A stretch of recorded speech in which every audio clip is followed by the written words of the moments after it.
자, 오늘 말씀은 목회에 대한 얘기로 말씀을 시작을 하겠습니다. 한번 대답해 보시기 바랍니다. 목사가 목회에 성공하기 위해서 가장 중요한 것이 무엇일까요? 뭐가 제일 중요할까요? 이 대답은 목회자와 성도의 대답이 각각 다를 것입니다. 또 목회를 이제 시작하는 사람과 한 10년쯤 한 사람, 또 30년, 40년쯤 한 사람 각각 대답이 다를 겁니다. 목회를 처음 시작하는 사람에게 질문한다면은 열이면 열 전부 다 설교를 잘해야 됩니다. 이렇게 대답을 할 것 같아요. 그리고 한 10년 또는 그 이상의 경력이 있는 사람들은 사랑이 많아야 된다. 이렇게 대답할지 모릅니다. 그리고 더 어리한 나이가 든 목회자들은 뭐라고 대답을 할까요? 아마 저는 이렇게 대답할 것 같아요. 관계라고 말할지 모르겠습니다. 좋은 관계를 유지하는 것은 아주 중요해요. 설교 잘하는 것 중요하고 또 목회자가 사랑이 많은 것 중요한데 더 중요한 것은 관계예요. 이것은 제가 목회하면서 느껴온 그런 경험을 얘기하는 것이고 모든 목회자들이 다 똑같이 그렇게 생각을 할 것입니다. 하나님과의 관계 너무 중요해요. 그 다음에 목사와 교인의 관계 중요하고 또 교인끼리의 관계, 그 다음에 내 삶의 터전, 내가 일하는 곳에서 다른 사람들과의 관계 너무 중요해요. 가정에서는 남편과 아내, 또 부모와 자식, 또 형제 간의 관계 정말 중요합니다. 목회를 하다 보면서 설교를 잘해도 떠나는 사람들 많이 있어요. 또 사랑을 한다고 나름대로 사랑을 실천하지만 그래도 떠나는 사람도 많이 있습니다. 그런데 설교 못하고 사랑이 부족하다 할지라도 어떤 사람과 좋은 관계를 유지하면은 그 사람은 떠나지를 않아요. 왜? 관계 때문에 떠날 수가 없습니다. 그것을 저는 많이 경험을 했어요. 만약에 우리 교회가 처음부터 좋은 관계를 유지했다 그러면은 지금 엄청나게 많이 부흥이 됐겠죠. 근데 모든 교회 다 마찬가지지만은 과거에는 가만히 있어도 막 성도들이 교회에 사고 넘쳤죠. 그런데 관계가 안 좋으니까 다들 떠나는 겁니다. 만약 좋은 관계 유지해서 떠나는 사람이 없었다면은 지금 우리나라 모든 교회들이 전부 다 아주 크게 부흥이 되었으리라 그렇게 생각을 합니다. 하여튼 좋은 관계가 필요해요. 그러면은 교회도 튼튼하게 세워지고 가정도 튼튼하게 세워집니다. 그러면은 이렇게 관계가 중요한 것인데 왜 관계가 나빠지는가? 그것은 어떤 큰 문제가 있어서 부딪히고 싸우고 그게 아니에요. 아주 사소한 문제 때문에 관계가 많이 나빠지는데 제가 어느 설문조사를 보니까 부부간의 갈등의 원인에 대해서 얘기를 했는데 너무너무 사소한 거예요. 예를 들면은 남편은 양말을 벗을 때 그냥 뒤집어서 벗었죠. 아내들은 제발 그렇게 하지 말고 그냥 뒤집은 걸 다시 원위치 시켜서 놔둬라 이렇게 얘기하는데 남편들이 말을 듣지 않아요. 그러니까 그게 갈등의 원인이 돼요. 화장실을 사용할 때도 변기의 뚜껑을 닫아라. 근데 닫지를 않아요. 그러니까 또 갈등 생기고 치약을 사용할 때도 밑에서부터 사용을 해야 되는데 위에서부터 사용을 하니까 그런 것들이 바로 갈등의 원인이 된다는 겁니다. 건강한 관계를 우리가 유지하려면은 갈등이 틈을 타면 안 되는데 이 갈등은 처음에 아주 사소한 것에서 정말 적은 것에서부터 이 갈등이 시작을 하기 때문에 사소한 것에 우리가 관심을 둬요. 오늘 본문의 내용은 아브라함과 롯의 관계를 얘기하고 있습니다. 이 두 사람의 관계가 아주 나빠지기 직전의 상태가 됐습니다. 왜냐하면 아브라함이 많은 소유를 거느리고 있는데 그의 조카 롯도 많은 소유를 거느리게 됐습니다. 그런데 그 많은 소유 때문에 이 두 사람이 한 장소에서 거할 수가 없게 됐어요. 왜? 소유하고 있는 땅이 너무 좁기 때문에. 그래서 이제는 나누어져야 됩니다. 그런데 문제는 뭡니까? 이렇게 나누어질 때 누군가는 더 좋은 땅을 차지하고 누군가는 덜 좋은 땅을 차지하는 거죠. 이건 어쩔 수 없잖아요. 그러면은 이때 서로가 좋은 땅을 차지하겠다고 그렇게 자기 주장을 굽히지 아니하면은 갈등이 생깁니다. 그러나 그 갈등이 해결되기 위해서는 한 사람이 양보를 합니다. 그래서 지금 이 두 사람의 관계를 보니까 아브라함이 뭐라고 얘기합니까? 로사, 내가 너에게 선택권을 주겠다. 네가 우하면 나는 좌하고 네가 좌하면 나는 우하겠다. 이것은 무슨 말입니까? 론, 네가 좋아하는 땅, 더 좋은 땅을 차지해라. 그러면 나는 나머지 이제 덜 좋은 땅을 차지하겠다. 나 걱정하지 말고 네 좋을 대로 해. 이것이 바로 아브라함이 롯에게 제시를 한 것이고, 정말 크나큰 갈등이 생길 뻔한 그 상황에서 아브라함이 한 번 자기를 양보하니까 그 문제가 완전하게 싹 해결이 됐습니다. 자칫 잘못하면은 삼촌과 조카 사이에 큰 싸움이 생길 뻔했는데 양보가 문제를 잠재웠어요. 여러분, 우리가 그리스도인으로서 하나님 앞에서 어떤 모습으로 살아야 돼요? 다른 사람과의 관계를 어떻게 유지를 해야 됩니까? 어떻게 했을 때 갈등을 일으키지 않고 좋은 관계를 유지할 수 있을까? 그건 너무너무 해답은 쉬운 거예요. 무엇입니까? 저 사람을 이용해서 내가 이익을 취하겠다. 그게 아니고 저 사람이 이익을 본다면, 저 사람에게 유익이 된다면 내가 뭘 봐도 괜찮다? 손해를 봐도 괜찮다. 내가 희생을 해도 괜찮다. 이 자세를 가지면은 우리 삶 속에 갈등은 없어요. 어떤 갈등도 전부 다 해결되리라고 믿습니다. 제가 여러분에게 이 부분을 아주 많이 가르쳤어요. 설교를 통해서 희생합시다. 내가 손해봅시다. 정말 많이 가르쳤어요. 그리고 제 자신도 제 나름대로 이렇게 손해보며 희생하면서 살기 위해서 최선을 다했고, 물론 완벽하지는 못했지만 그래도 나름대로 그런 삶을 살았다고 제가 말씀을 드릴 수는 있습니다. 여러분, 내가 손해보는 게 너무 그게 마음이 아픈가요? 너무 억울합니까? 손해보며 사는 게 그렇게 힘이 드는 것입니까? 내가 조금 덜 먹음으로 말미암아서 배고픈 저 사람이 좀 많이 먹고 배가 부른다면 좋은 것이죠. 그러지 않습니까? 내가 조금 덜 가짐으로 말미암아서 나보다 더 어려운 사람이 더 조금이라도 많이 갖는다면 그것도 좋은 것입니다. 주님이 기뻐하실 그런 일이에요. 우리가 생활하면서 너무 계산적으로 이익인가 손해인가 이걸 따지면서 거기에 맞춰서 산다고 하면은 우리는 다른 사람이 나를 환영하지 못해. 환영하지 않고 좋은 관계를 가질 수가 없습니다. 너무 계산적이면 안 된 것 같아요.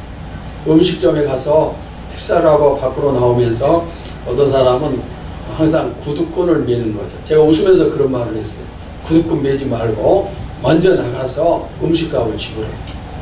그러면은 여러 사람이 가서 식사를 하고 내가 음식값을 먼저 나와 지불하면은 그 다음에 한 주간 동안 우리 가정에 식탁에 김치 한 가지 넣고 밥을 먹을지 몰라요. 그럴 수 있죠. 왜? 어려우니까.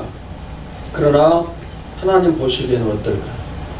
내가 다른 사람에게 자꾸 나누어주고 희생함으로 말미암아서 내 집, 그럴듯한 내 집 한 채 갖지 못하고 월세집에 살거나 전셋집에 살았다고 해서 하나님 앞에 섰을 때 너 왜 그때를 살았느냐? 이렇게 말씀하시지 않아요. 오히려 너 참 괜찮게 살았다. 내 마음에 들게 살았다. 이렇게 하나님이 말씀하시지 않겠습니까? 아브라함은 손해를 봤어요. 사실 아브라함과 조카 사이, 아브라함과 롯 사이를 살피면은 아브라함이 당연히 좋은 땅을 가져야 되죠. 왜? 조카 롯을 키워줬어요. 이제까지 먹이고 살피고 인도해 주었어요. 그리고 그 덕분에 롯도 많은 재산을 가질 수가 있었던 거예요. 오직 아브라함의 은혜 때문에. 그러니까 롯은 당연히 아브라함에게 양보를 해야 되지만 그러나 아브라함이 먼저 양보를 해요.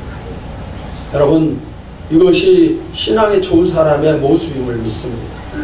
아브라함이 어른이고 또 같은 가족이기 때문에 양보를 했어요. 우리도 교회 안에서 내가 신앙의 연륜이 길기 때문에, 내가 또 직분이 있기 때문에, 내가 정말 믿음이 더 좋기 때문에 이렇게 나올 수가 있어요. 이게 나오지 않으면 믿음이 좋고 신앙의 연륜이 많고 뭐 그렇지가 않겠죠. 여러분들이 바로 아브라함처럼 그렇게 양보하며 살 수 있기를 바랍니다. 그런데 거기서 끝이 아니죠. 왜 우리가 양보를 해야 되는가 하면은 그 다음에 결과를 보면은 정말 양보가 필요함을 알 수가 있습니다. 어떤 결과입니까? 아브라함이 조카 롯에게 네가 좋은 대로 땅을 차지하라.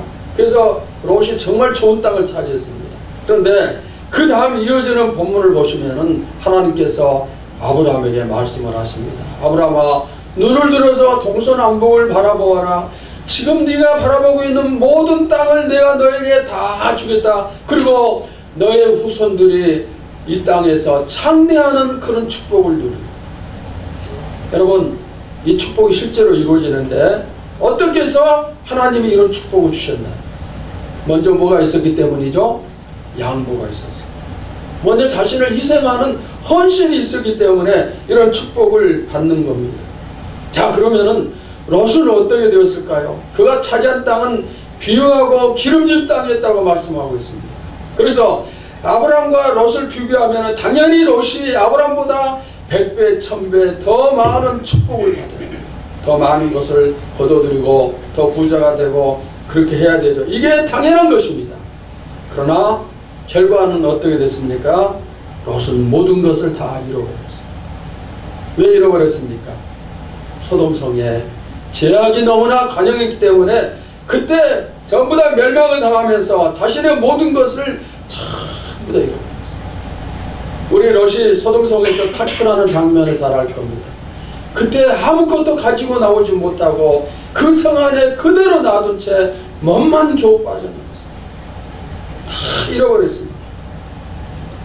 여러분, 제가 수없이 강조했지만은 우리의 생사화복을 주관하시는 분은 하나님이세요.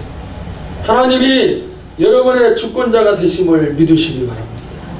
하나님이 나를 주관하시고 하나님이 나를 축복하시고 하나님이 나를 화를 주시고 하나님이 나를 살리시고 하나님이 나를 죽이시고 이 모든 것이 바로 하나님께 주권자 하나님이 이 모든 일들을 주관하시는 그런 하나님이세요. 그래서 내가 하나님과 좋은 관계를 유지하면은 그 하나님이 왜 우리에게 나에게 왜 축복을 하시지 않겠어요? 아브라함을 축복하신 하나님이 우리도 마찬가지로 축복을 하시는 거예요. 이 사건이 있는 다음에 한참 시간이 흘러서 이삭이 비슷한 일을 겪습니다. 어떤 일인가 하면은 이삭이 블레셋의 그랄 땅에 거하는 그런 기회가 있을 때 이삭과 그랄 사람 사이에 충돌이 일어났습니다. 어떤 충돌인가? 우물 때문입니다. 그 지역은 물이 너무너무 귀한 지역입니다. 그래서 우물이 있어야 목축을 하고 사람이 살 수가 있는데 이삭이 우물을 발견하면은 그랄 사람들이 와서 힘으로 전부 다 빼앗는 겁니다. 그때 이삭이 그들과 싸우지 않아요. 우리에게 내놔 하면은 그냥 내놓고 이삭은 물러가고 이삭은 다른 곳에서 또 우물을 발견해요. 그러면 또 이 사람들이 다시 와가지고 그 우물을 또 내어놓으라고 합니다. 이삭이 싸울 수 있어요. 그러나 갈등을 피하기 위해서 이삭이 또 양보하고 다른 곳에서 우물을 찾아요. 이런 일들이 반복되는데 시간이 흘러서 어떻게 됐을까요? 우물을 빼앗은 그랄 사람들이 훨씬 더 성장하고 이삭은 점점 약해져야 되겠지만은 그러나 역전이 됩니다. 훗날 시간이 흘릴 때 그랄 사람들이 이삭을 찾아와서 이삭이여 우리가 당신에게 잘못했습니다. 그러니 이제 화친합시다. 왜 이렇게 화친을 요청합니까? 이삭의 힘이 커졌어요. 축복이 더 커지고 이 사람들의 축복은 점점 적어지고 힘이 약해지니 과거에 자신들이 이삭에게 했던 행위가 있으니까 와서 화친을 청하는 거예요. 전세가 역전되게 하셨는데 이것이 바로 뭐죠? 하나님이 우리에게 축복하시는 방법입니다. 여러분, 우리도 축복받기를 원한다면 성경의 법칙, 믿음의 조상들이 행한 그대로 따라서 하면 됩니다. 어떻게? 먼저 희생하고 먼저 양보하고 먼저 손해보고 그러면은 그 다음에 하나님이 다 채우시고 이것이 바로 뭐예요? 성경의 법칙입니다. 우리는 하나님을 믿는 성도로서 성경을 하나님 말씀으로 받는 성도로서 성경대로 행하는 것 그것이 바로 진짜 성도의 모습이고 그렇게 있을 때 진짜 성경 법칙처럼 축복을 받을 수가 있습니다. 왜 우리가 다툽니까? 내가 옳다고 해서 다툼이 허용되는 것은 아니에요. 잘잘못을 떠나서 다툼은 반드시 파멸과 혼란을 낳게 하는 그런 경우가 있어요. 제가 자주 했던 말 중에 하나, 어떤 말을 했습니까? 공동체 안에서는 옳은 말 하는 것이 필요한 게 아니다 했어요. 이건 오카누 목사님께서 했던 그런 말씀인데, 교회 안에서는 바른 말을 해서는 안 된다 그랬어요. 왜? 바른 말 하는 것으로 통해 그것 때문에 많은 분란과 많은 문제가 생기는 것. 그래서 우리가 교회에서 해야 될 것은 바른 말 하는 게 아니고 잘못된 부분을 덮어주고 감싸주는 일을 해야 돼요. 그랬을 때 상대방 그 사람이 든든하게 설 수 있고 공동체, 가정도 교회도 든든하게 설 수가 있어요. 만약에 우리가 하나님이 세우신 공동체를 깨뜨리는 그런 도구로 쓰임받는다, 얼마나 큰 책망을 받겠어요. 여러분, 교회는 하나님이 자신의 피를 흘리시고 세우셨습니다. 즉 예수님께서 십자가에 못 박혀 돌아가시고 그 결과로서 세워진 게 바로 교회예요. 그래서 하나님은 교회를 가장 사랑하세요. 이 교회를 우리가 깨트리는 그런 일들을 해서는 안 된다는 사실입니다. 앞으로 여러분들은 갈등을 일으키고 문제를 일으키는 사람이 아니라 갈등을 수습하고 화합을 만들어가는 그런 성도들이 되시기를 바랍니다. 자, 그럼 우리가 어떻게 했을 때 이런 갈등이 생기지 않게 하고 화합을 만들 수 있나? 자, 몇 가지 말씀을 드릴게요. 첫째는 의견이 다르다고 해서 틀린 게 아니에요. 세 사람과 내가 의견이 다르죠. 틀린 게 아니에요. 행동이나 생각이 다르다고 해서 누구는 맞고 누구는 틀리고 다 그런 건 아니에요. 물론 정말 틀릴 수 있어요. 그러나 그렇지 않을 수도 너무 많아요. 그냥 서로 다를 뿐이에요. 예를 들면은 두 사람이 같은 드라마를 봤습니다. 한 사람은 너무너무 재밌어요. 한 사람은 하나도 재미가 없어요. 두 사람이 같은 음식집에 가서 음식을 같이 먹었습니다. 한 사람은 맛있게 먹었어요. 한 사람은 맛이 없어서 먹지를 못했어요. 누가 맞고 누가 틀린 것입니까? 교회가 어떤 계획을 세웠습니다. 한 사람은 이렇게 진행하자고, 한 사람은 저렇게 진행하자고 합니다. 두 사람 다 교회를 사랑하는 마음 가지고 기도하는 가운데 세운 계획입니다. 누가 맞고 누가 틀린 것입니까? 의견이 다르다고 해서 틀린 것이 아닙니다. 저는 항상 이렇게 생각을 했습니다. 어떤 의견들이 부딪힐 때 이 두 사람의 의견이 성경에서 벗어나지 않는다면은 나하고 어떤 사람이 부딪혔을 때 성경에서 벗어나지 않는다면은 양보해 주는 것이 좋다. 제가 이런 가르침을 여러분들에게 했습니다. 그리고 저도 그렇게 하려고 예를 썼습니다. 양보하지 않아서 갈등이 생기는 것보다는 양보해서 갈등이 생기지 않는 게 훨씬 더 좋은 거예요. 하나님이 어느 쪽을 원하시겠습니까? 의견은 항상 다른 거예요. 만약에 모두 사람의 의견이 똑같으면 그것은 사람이 아니고 로봇이고 인공지능이고 그러죠. 이번에 이세돌 구단과 그 다음에 인공지능 그냥 바둑 대결을 했는데 졌죠. 근데 인공지능에는 실수가 없다고 그래요. 사람이 아니니까 실수가 없어요. 그리고 그 바둑을 좀 해설자가 그런 말을 했어요. 바둑은 A의 스포츠인데 상대방이 화장실에 가는 동안에는 두지를 않는데요. A를 지키느라고. 근데 이번에 이세돌 구단이 화장실에 갔는데 그 팀에 알파고가 바둑을 둔 거예요. 그래서 웃으면서 A가 없다고 그런 말을 했어요. 다 똑같으면 로봇이에요. 사람이 아니죠. 그런데 내 의견과 다르다고 해서 상대방이 틀렸다 몰아붙이는 것은 안 되는 겁니다. 내 의견도 중요하지만은 상대방도 중요한 거예요.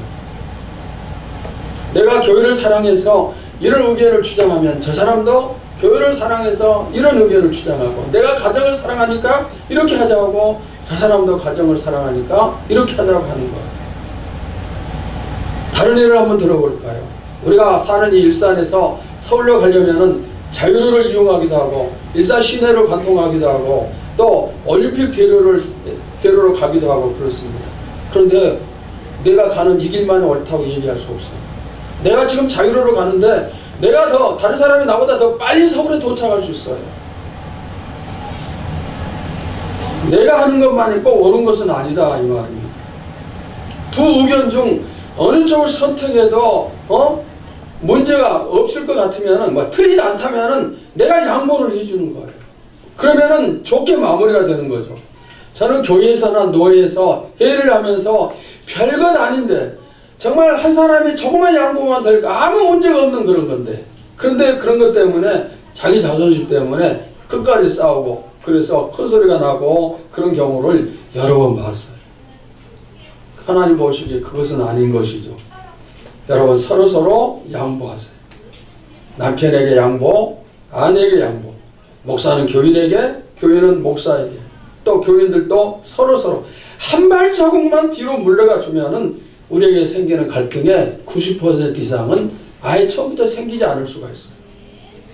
자, 두 번째는 상대방의 입장에서 생각을 하시기 바랍니다. 남편은 아내 입장에서, 아내는 남편의 입장에서 생각하면은 갈등이 일어나지 않아요. 우리 목사님은 왜 저럴까? 그게 아니고 목사님이니까 그럴 수도 있지, 조금만 이렇게 생각을 바꿔서 상대방 입장에서 생각하면은, 서서 생각하면은 진짜 문제될 게 하나도 없어요. 옛날에 저는 젊었을 때, 제가 아주 어렸을 때부터 목회를 했어요. 철 모르게 목회를 했는데, 그때는 하여튼 그냥 젊음에 내가 성경대로 오로지 하면서 칼처럼 그렇게 목회를 했던 것 같아요. 칼처럼 날카롭게. 근데 그게 좋은 것 같지만 좋지가 않더라고요. 나이가 들어가면서 제가 아주 두루뭉실해졌어요. 왜 두루뭉실해졌는가 하면은 틀리지 않으면은, 성경에서 어긋나지 않으면은 조금 의견이 부족해도 받아주자. 그렇게 하니까 더 좋은 거예요. 그 뒤가 갈등이 생기지 않고 좋은 겁니다. 과거에는 주일날 교회 예배 참석해야 될 사람 가운데 보이지 않으면은 그 사람을 향한 내 마음이 속이 부글부글 끓었어요. 그런데 지금은 주일날 보이지 않아도 다 이해를 해요. 아, 무슨 사정이 있어서 보이지 않겠지, 뭐 어쩔 수 없는 그런 일이 생기겠지. 그래서 이해를 하는 거예요. 물론 하나님도 이해를 하시는지 그것은 알 수 없지만 상대방 입장에 서서 생각을 하니까 이해가 돼요. 그러니까 큰 소리 칠 일이 없어지고 갈등이 없어지고 그렇게 되는 거예요. 제가 살림을 해봐서 아는데, 살림을 해보니까 아내들, 여자들의 그 입장을 충분히 이해할 수가 있어요. 그래서 요즘은 제가 틈만 나면 가끔 설거지도 해주고 그래요. 또 아내들도 마찬가지예요. 남편의 입장에 서서 생각을 하면은 남편이 직장 가서 돈 벌고 직장 생활하는 게 얼마나 어려운 것인가 알 수가 있어요. 그러면은 남편에게 함부로 말하지 못하죠. 돈 적게 벌어온다고. 성도들도 마찬가지예요. 목사의 목회가 얼마나 힘든가를 생각을 해봐야 돼요. 여러분들이 주일 안예배 설교를 한 번만 맡아서 해보면은 금방 알아요. 아, 설교 준비하는 게 이렇게 어려운 것인구나 아는 거죠. 그러면은 그 다음부터는 목회자의 입장을 이해를 할 수가 있는 거죠. 왜 목사님이 저럴까? 그게 아니고 그럴 수도 있다는 거죠. 여러분이 예수님을 이해하고 싶으면은 예수님 입장에 한번 서보세요.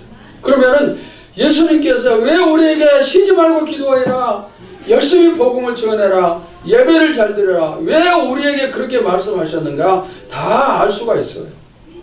그런데 우리는 상대방의 입장에 서보지 아니하고 오직 내 입장에서만 얘기하는 거예요. 그러니까 이해가 안 되고 그래서 갈등이 생길 수밖에 없습니다.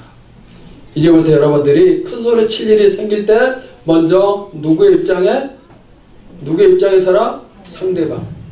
상대방의 입장에 먼저 서 보시기를 바랍니다. 그 다음 세 번째는 알면서도 모른 채 넘어가 주는 태도가 필요해요.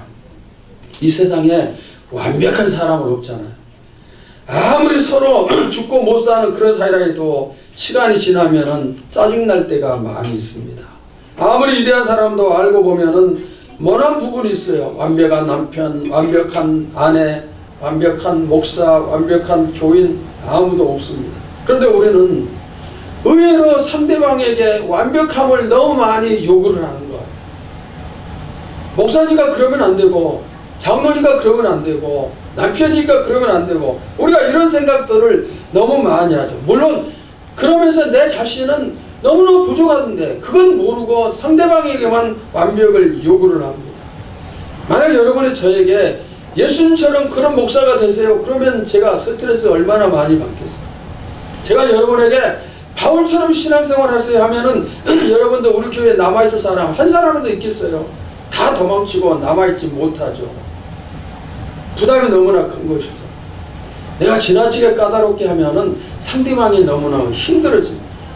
그러니까 어중간한 것은 그냥 모른 척 해주고 덮어가지고 그렇게 하는 것이 좋은 것이죠. 남이 지적해 주어서 깨닫는 것보다는 스스로 깨닫는 게 좋아요. 그리고 다른 사람이 지적해 주지 아니한다 할지라도 내 스스로 나에게 뭐가 부족하고 뭐가 약하고 무엇이 약점인가 전부 다 알고 있어요. 내가 약점을 알고 있기 때문에 그것을 고치려고 속으로 또 노력을 하고 언젠가는 그래서 제대로 세워지고 고쳐지는 것이죠. 저는 교회에서 여러분들의 일을 시킬 때 항상 뒤에서 바라보는 그런 이제 스타일로 일을 하는데 보면은 때로는 정말 자꾸 지적해주고 싶고 틀렸다고 얘기해주고 싶고 그렇게 말하고 싶은 때가 이렇게 목구멍까지 차는 때가 많이 있어요. 그런데 그냥 꼭 참고 있어요. 그러면은 결국에는 좋아집니다. 왜? 본인들이 아니까 노력하는 거예요. 그러면 좋아지는 것이죠. 뭐 전도 모임, 기도 모임, 예배 이런 거 다 마찬가지예요. 할 말은 많지만은 참아주면은 그러면은 점점 또 좋아지고 그런 것이죠. 우리 가운데 누구도 주님의 마음에 흡족한 사람은 한 사람도 없어요. 책망받지 않을 사람 한 사람도 없어요. 그런데 주님이 우리가 잘못할 때마다 책망하시지 않잖아요. 기다려주시고 기다려주시고 또 기다려주시는 거예요. 끝까지 계속 기다려주시는 거예요. 그러니까 결국에는 어떻게 됩니까? 스스로 내가 성장하는 거예요. 내가 깨닫고 그것을 고치고 성장하는 것이죠. 여러분도 덮어주시기를 바랍니다. 제가 좀 전에 얘기했지만 주일 예배 어떤 성도가 보이지 않으면 속은 너무너무 안타깝니다. 그 사람에게 무슨 일이 있을까? 어떤 어려운 일이 생겼는가? 문제가 있는가? 하면서 마음은 너무너무 안타깝고 정말 답답하죠. 그런데 모른 척 하는 거예요. 두 번, 세 번 계속 빠지면 그때는 또 모른 척 해서 안 되지만은 가만히 있는 거예요. 그리고 상대방 입장에서 생각을 하는 거예요. 내가 왜 안 나왔나 질문하고 물으면은 그 사람이 얼마나 미안해 할까. 그래서 덮어두는 거예요. 제가 이렇게 하면 어떤 사람들은 우리 목사님은 너무 무관심하다. 사랑이 없다. 그런 말을 하는데 제가 그런 말 많이 듣기는 했어요. 그러나 펩시가 어찌 황새의 마음을 알겠어요. 그냥 덮어주는 거예요. 정말 궁금하지만 때로는 모른 척 해주는 거고 다른 사람이 부족함이 보여도 마찬가지예요. 여러분 우리가 막 자꾸 지적하면은 교회에서 여러분 일할 만 나겠어요? 또 여러분이 저를 자꾸 지적하면은 제가 목회할 만 나겠어요? 못하는 것이죠. 내 약점이 무엇인가 내가 알아요. 그러니까 다른 사람이 그것을 덮어주면은 스스로 깨닫고 더 열심히 하려고 하고 그렇게 되는 것이죠. 저는 교회에서 지금은 그런 말 안 듣지만 옛날에 제가 가끔 그런 말 들었습니다. 뭐냐? 우리 교회는 왜 이럴까? 우리 교회는 왜 이럴까? 그런 말을 많이 했어요. 이 세상에 완벽한 교회가 없어요. 베드로가 목회했던 예루살렘 교회에 하나님이 쳐서 흩어졌어요. 다 도망쳤어요, 성도들이. 바울이 목회했지만은 어려움 많았어요. 고린도 교회에 얼마나 문제가 많았어요. 심지어 예수님이 목회하셨지만은 그 중에 12제자 중 한 명은 예수님을 팔아넘기고 도망쳤어요. 배반을 했어요. 누가에도 마찬가지예요. 어떤 교회든 다 똑같은 것이죠. 그러니까 그럴 때 어떤 교회가 부족함 속에서도 좋은 교회가 되는가? 감싸주는 교회. 여러분 속죄라는 말이 있습니다. 우리의 죄가 사함을 받았다는 뜻인데 이 속죄의 원어적인 근거, 원어적인 내용은 뭐냐면은 덮어준다는 거예요. 덮어주는 겁니다. 여기 컵이 있는데 덮으면은 이 밑에 뭐가 있는지를 모르는 거예요. 자, 이건 무슨 뜻이냐면은 우리가 죄가 너무 많은 사람이지만 예수님께서 우리 죄를 전부 다 십자가 보혈로 덮으셨어요. 하나님이 보셨을 때 우리 죄가 보이지 않아요. 그러나 그러니까 우리는 죄 없는 의인이에요. 하나님 보시기에. 이것이 바로 속죄라는 뜻입니다. 여러분 덮어주세요. 흠이 많아도 덮어주고 부족함이 많아도 덮어주고 그러면은 진짜 나중에 그 사람이 흠이 없는 정말 좋은 사람이 되는 겁니다. 교회를 향해서도 정말 우리 교회는 괜찮은 교회다, 좋은 교회다 자꾸 이렇게 얘기를 해주면 그렇게 되는 거예요. 근데 안 좋다, 나쁘다 하면 진짜 안 좋고 나쁘게 되는 거예요. 수준이 미달되더라도 참아주고 수준이 미달되더라도 칭찬해 주세요. 칭찬은 무엇도 춤추게 한다고 했어요? 고래도 춤추게 한다. 그런 책도 있잖아요. 제가 칭찬의 이대함을 잘 알아요. 제가 많이 느끼니까. 제가 어떤 때는 설교를 죽 쓰는 때가 있어요. 죽을 쓰는 때. 아주 은혜를 끼치지 못하고 정말 성령의 역사가 드러나지 않고 그런 것이 그런 때가 있어요. 설교자는 다 알아요. 어떤 목사님이 설교에 죽을 썼어요. 그래서 권사님 비꼬면서 목사님 오늘 설교 죽 썼습니다. 그랬더니 목사님이 모든 성도들이 병들어서 죽 썼습니다. 그런 얘기도 있죠. 설교에 죽을 쓰고 내려가면은 고개를 들 수가 없어요. 그런데 개중 어떤 분은 목사님 오늘 은혜 많이 받았습니다 하고 악수 청하는 사람이 있어요. 그럼 그런 말을 들을 수 없는데 그런 말을 하면은 상당히 민망해요. 그러면서도 제 자신이 좋은 것을 느꼈어요. 못했는데도 잘했다고 칭찬해 주니까 그래도 회복이 되는 거예요. 좋은 것입니다. 이런 일들이 많으면 얼마나 좋겠습니까? 제가 우리 교인들이 예배가 끝나고 아니면 예배 시간 전에 만났을 때 인사하는 것을 자세히 한번 살펴봤어요. 그런데 어떤 분들은 특별히 우리 백장로님 같은 경우에는 이쁩니다, 멋있습니다 그런 인사를 많이 하더라고요. 근데 가만히 보면은 상대방이 이쁘단 말을 들을 정도가 아니에요. 때로는 머리 뭐 까치집하고 추리닝 입고 심지어 교회 오면서 슬리퍼 신고 오고 그러는데 그런 사람을 향해서 이쁩니다, 멋있습니다 그렇게 얘기해요. 그러면은 근데 거기까지도 봐주면 한데 진짜 그 다음에 놀라운 일이 있는데 이 까치머리 하고 온 사람이 너무너무 좋아하는 거예요. 왜? 자기가 진짜 이쁜 줄 알고. 좋은 말에서 그 말을 듣고 기분 나빠할 사람은 한 사람도 없어요. 여러분 이것이 바로 뭡니까? 덮어주는 거예요. 덮어주는 또 감싸주는 것. 그 덮어줌과 감싸줌이 그 상대방 그 감싸줌을 당하는 그 사람을 이렇게 세워주고 살리는 거예요. 앞으로 우리가 덮어주고 감싸주는 그런 교회, 그런 가정, 그런 성도가 될 수 있기를 주님의 이름으로 축원합니다.